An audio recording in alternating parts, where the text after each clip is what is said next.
수학 고민 상담소 천쌤에게 물어보셈. 벌써 14번째 라이브 방송이네요. 이제 DM이 굉장히 많이 오고 있습니다.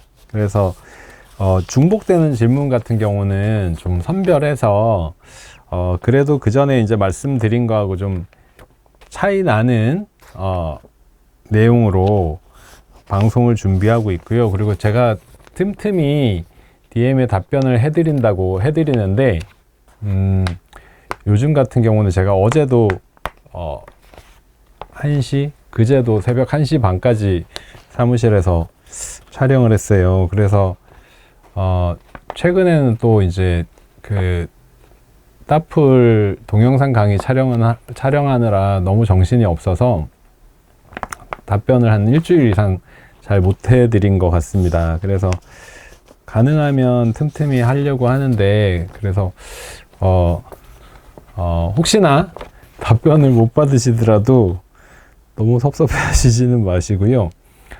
구글 폼에 그 인스타에 프로필에 보시면 구글 폼으로 질문을 하는 게 있습니다. 거기 틈틈이 답변을 작성해서 메일로 보내드리고 있거든요. 그래서 질문은 그쪽으로 많이 해주시고요. 일단은 이 방송 하는 거는 DM으로 오는 거로 당분간 유지하는 거로 하겠습니다. 그리고 다시 보기는 지난주부터 유튜브로 영상을 촬영본으로 해서 유튜브로 영상을 올리고 있습니다. 그래서 시간이 없으신 분들, 그리고 이제 직장에 계신 분들은 내용을 보시려면 유튜브로 다시 보기를 해주시면 좋을 것 같아요. 자, 오늘 방송을 시작하겠습니다. 오늘 라이브 하신다기에 질문 남깁니다. 6학년 아이예요. 저희 아이는 안타깝게도 참 공부에 관심도 없고 욕심도 없어요. 제가 가르치다 보니 아무 생각 없이 의식대로 답하기를 반복해서 자주 틀리고 해서 혼내고 화내고를 반복하다 학원을 보낸 지 1년 되었는데 학교에서 수학 단원 평가를 보면 50점을 넘지를 못해요. 학원을 옮겨야 하나 생각하다 어디를 가나 마찬가지일 것 같고 빡세게 관리해 주는 곳을 가보자 싶기도 하고 너무 고민스러워요. 지금 학원은 기본만 풀리더라고요. 이게 아무래도 학원에서 아이들 어떤 걸 공부를 시키느냐가 아이의 현재의 성취도로 결정되기 때문에 그런 부분도 있을 거고요. 아이 수준이 그러해서 그런가 싶기도 하고, 그렇죠. 이 말씀이죠. 그러니 학교 단원평가는 응용이 대부분인데 많이 틀리는 것 같아요. 아이가 고민 생각을 안 하니 지금 학원에서 기본 위주로 풀리는 건지 이런 아이 어떻게 해야 할까요? 이거는 이제 솔직하고 정확하게 말씀을 드리면 이런 경우는 아이에게 공부에 대해서 아무리 얘기를 해도 잘 안 될 거예요. 그래서 공부를 시키는 게 문제가 아니라 공부를 왜 해야 되는지에 대한 동기부여를 만들어 주는 게 첫 번째고, 그게 안 된다면 사실 아이는 이렇게 유지될 가능성도 있거든요. 제 주위에 이런 아이가 있습니다. 지금 어떻게 됐는지 정확히 모르겠는데 제가 아는 학원 원장님이세요. 원장님의 아들이에요. 너무나 착한 아이래요. 너무나 착한 아이예요. 오빠고 첫째고 여동생이 있는 아이인데 너무나 착한 아이예요. 주변도 잘 살피고 여동생을 엄청 사랑하고, 그래서 오누이 사이가 좋고 인격적으로 아주 훌륭한 아이라고 들었어요. 근데 공부에 관심이 도통 없어요. 그리고 뭐가 될지에 대한 고민도 전혀 없던 아이예요. 근데 아이가 이렇게 체격이나 그리고 이제 되게 어머니께서 이제 미인이셔서 그런지 아들이 잘생겼다고 하더라고요. 그래서 이제 부모님하고 얘기를 해서 배우 쪽을 해보자 이렇게 해서 중학교 때 연기학원을 다니고 있었다고 합니다. 근데 고등학교 1학년이 되어서, 그러니까 연기학원을 다니고 있었고, 그 과정에서 뭐냐 하면 부모님은 아이가 인격적으로 너무 좋고, 그 다음에 문제는 이제 딱 그거예요. 뭘 하면 즐겁고 뭘 할지 이런 거에 대한 게 없던 아이였어요. 착하고 누구에게나 참 좋은 사람이다 라는 아이지만, 그래서 부모님은 뭐 어떡해요? 예, 강제로 공부시키지 않으셨대요. 예, 근데 문제가 아니라, 근데 이 아이가 고등학교 1학년이 되어서 어느 순간 갑자기 공부를 하더랍니다. 공부를 아주 열심히 하더랍니다. 잠 안 자박하면서. 그래서 너 왜 그러니? 걱정이 돼서 물어봤더니 아이가 이렇게 얘기를 했대요. 제가 이 아이는 이제 배우도 자기가 즐거워서 하는 게 아니었어요. 재능이 있는 것 같으니 이런 쪽으로 해보자 해서 이제 연기 학원을 다니고 있었고, 그쪽으로 이제 뭔가 일이 좀 이렇게 되려고 하던 찰나였어요. 근데 아이가 이런 얘기를 했어요.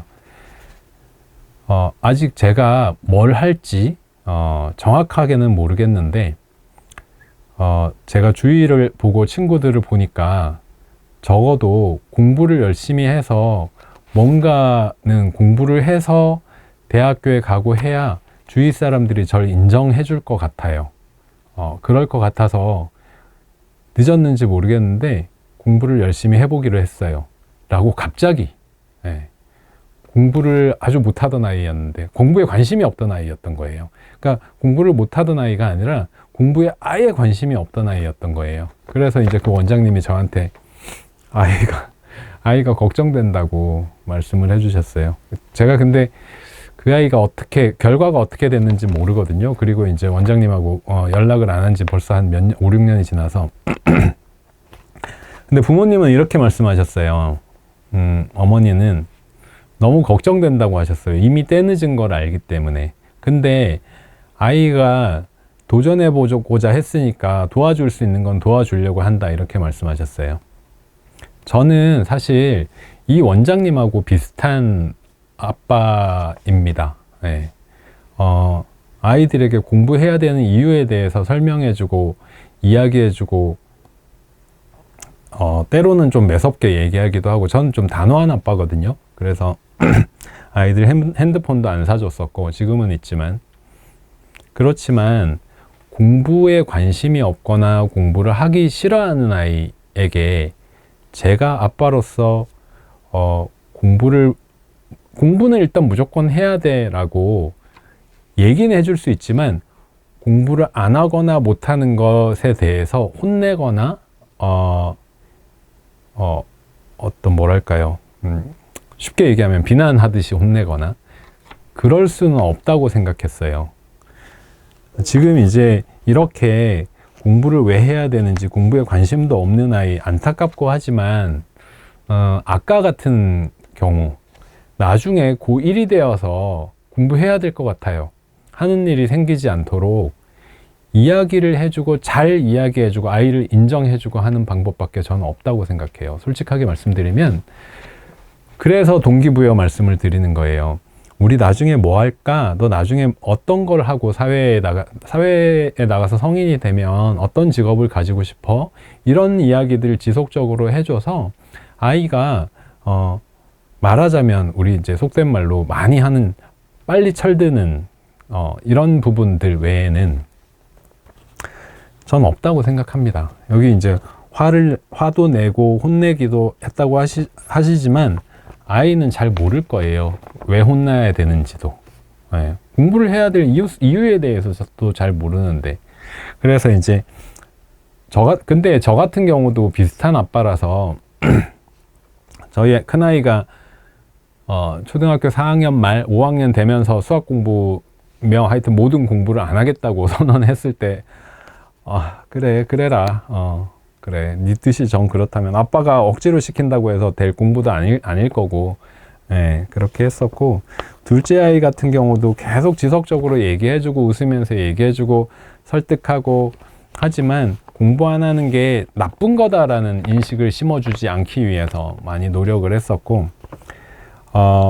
저희 큰아이가 이 방송을 보는지 안 보는지 모르겠어요. 안 봐야 될 텐데, 고3인데 지금도 제 눈에는 공부 열심히 하는 거로 보이지 않습니다. 제 눈에는. 저는 뭔가 해야 될 때는 내 인생에 뭔가 해야 되는 순간이라고 느낄 때에는 정말 몰입해서 그걸 해야 된다고 생각하거든요. 그렇게 살아왔고. 그래서 제 눈에는 그렇게 보이지 않지만 그걸 가지고 아이에게 그렇게 아빠 눈에는 네가 공부 열심히 하는 거로 보이지 않아 라고 표현하거나 하는 건 바람직하지 않다고 생각해요. 그건 저의 잣대고 아이는 아이대로 열심히 하고 있으니까요. 이런 표현은 저희 아내한테만 합니다. 살짝. 내 눈에는 그래, 사실. 근데 그렇다고 내가 아이에게 그렇게 얘기한다고 하면 아이는 좌절감만 들 것 같아서 그런 표현을 하지 않는 거야. 행복하게 살 수 있는 아이로 키우는 게 일단 나는 우선이라고 생각하니까 라고 얘기하거든요. 그래서 참 어려운 부분이지만 동기부여에 대해서 말씀을 드리는 거예요. 공부는 부모가 하라고 해서 되는 게 아니지 않나요? 저는 자존감이 되게 강한 사람이었기 때문에 그랬었어요. 공부하라고 하면 너무 스트레스 받고 힘들고 그랬었어요. 놀고 싶은 마음이 더 크니까. 어릴 때 그랬었습니다. 그래서 이 부분은 참 어려워요. 예. 제가 드릴 수 있는 말씀은 이 정도인 것 같습니다. 아이와 많이 대화해 보시고, 이걸 혼내고 화낸다고 해서 해결될 건 아니다라고 말씀드리고, 그 다음에 혼내고 화내서 만약 아이와 관계가 좋아지지 않는다면 나중에도 기회가 없을 수 있다라는 말씀을 드리고 싶어요. 오히려. 네. 참 어렵습니다. 네, 넘어가겠습니다. 이건 어디까지나 제가 가지고 있는 가치관입니다. 이게 옳다고 말씀드리는 게 아니라 수학 상담소 이 시간만은 제가 가지고 있는 생각을, 제 의견을 말씀드리는 시간이니까. 예, 넘어가겠습니다. 다음 질문입니다. 초사 초육 선행 중이고 최상위 점프왕 풀고 있습니다. 6학년 선행하니 최상위 오답률이 한 단원 기준 17문제나 돼요. 다시 풀면 5개까지 줄어지는데 이대로 유지해도 될지, 아니면 최상위 실력이 안 되는 건지, 다른 교재도 추천해 주실 수 있을지요? 연산 실수도 있어서 기탄으로 하고 있습니다. 네, 연산 실수는 기탄이든 원리셈이든 어떤 연산책이든 꾸준히 하면서 실수가 줄도록 하면 되겠고요. 일단 저는 비슷한 질문이 예전에도 있었는데, 이런 질문 같은 경우는, 이런 상황은 아이의 마음을 물어보고 싶어요. 만약 아이가 하고자 하는 마음이 있고 이게 17문제 틀려가지고 이게 지치고 막 이렇게 되는 게 아니라면 저는 해나가기를 권유해 드려요. 제가 가르치던 학생 중에 중학생 5학년 6학년 비슷한 시기였어요. 5학년 6학년 아이가 있었습니다.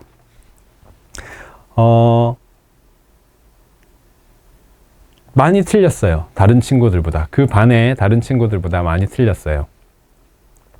그래서 많이 틀릴 때는 저도 답답하기도 하고, 가끔은 답답하니까 감정이 약간은 드러나기도 하겠죠. 근데 저는 기본적으로 학생들이 태도에 문제가 있지 않으면 학생들을 잘 그렇게 혼내진 않거든요. 오히려 따뜻한 형 같은 선생님을 선택한, 그리고 성격도 그렇고, 그래서 이제 그렇게 가르쳤는데 혼낼 때도 있죠. 태도 때문에. 한 거는 분명히 할 수 있도록 복습해야 돼. 네가 노력해야 나아져. 이런 얘기로 이제 질책할 때도 있었죠. 근데 이 친구가 그래도 뭐랄까요, 제 눈에 이 반에서 떨어져 보이고 떨어지는 아이였지만, 어머니하고 얘기해보고 아이하고 얘기해보면 아이의 마음은 열심히 하려고 하는 마음이 있는 아이였어요. 네. 근데 자기 마음처럼 잘 안 되는 거죠. 다른 아이들보다는 수학적으로 덜 타고났다고 할 수 있겠죠. 근데 저는 어느 날 이제 얘 진심은 그래도 열심히 하고 있구나, 이런 게 이제 생각되는 순간 더 잘해줘야 되겠다, 이런 생각이 들더라고요. 숙제를 못 해오는 날도 있었는데, 그 숙제를 못 해오는 날도 아이에게 왜 못했니? 이렇게 이야기해보고 이유가 있다면 저는 혼내지 않거든요. 다음에 그러면 이것까지 하고 다음 것까지 한번 해봐야 돼. 이렇게 이제 이끌어 갔었거든요. 그래서 그 아이가 제가 다 가르치고 나서 한 2년이 지났는데도 제가 위례에 사는데 위례에 큰 광장이 있어요. 거기서 작년인가 막 달려오는 거예요. 저보다 키도 이만큼 커요. 중학교 3학년인가 지금? 작년이니까 중학교 2학년 때인데 막 달려와서 선생님 막 이러면서 달려와서 막 선생님 손 한 번 잡고 가고 막 그러던 아이가 있었는데, 중요한 건 아이의 마음이라고 생각합니다. 예. 17문제를 틀려도 열심히 하고자 하는 마음이나 그래도 잘하고 싶은 마음이 있는 아이라면 고치면서 5문제밖에 틀리지 않고 그러면서 배우는 게 생길 거고, 그 배우는 게 누적되어서 나아질 수 있게 나아가는 거죠.